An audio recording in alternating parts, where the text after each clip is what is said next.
ತಿರುಮಲ ತಿರುಪತಿ ದೇವಸ್ಥಾನ 2/5/2024 ಗುರುವಾರದ ಸಮಾಚಾರ. ಪ್ರಸ್ತುತ ಯಾವುದೇ ರೀತಿಯ ಟಿಕೆಟ್ಗಳಿಲ್ಲಿರುವ ಸರ್ವದರ್ಶನಕ್ಕಾಗಿ ಅಥವಾ ಫ್ರೀ ದರ್ಶನಕ್ಕಾಗಿ ಸುಮಾರು 12 ಗಂಟೆಗಳ ಸಮಯ ಆಗ್ತಾ ಇದೆ. ಹಾಗೆ ಸುಮಾರು 16 ಕಂಪಾರ್ಟ್ಮೆಂಟ್ಗಳನ್ನೋದು ಫುಲ್ ಆಗಿದೆ.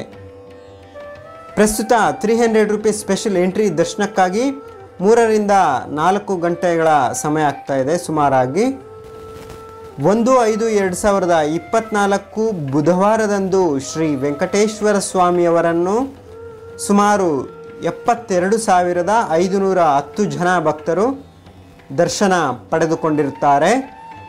ಬುಧವಾರದಂದು ಶ್ರೀ ವೆಂಕಟೇಶ್ವರ ಸ್ವಾಮಿಯವರ ಹುಂಡಿ ಆದಾಯ ಸುಮಾರು 2,62,00,000 ರೂಪಾಯಿ.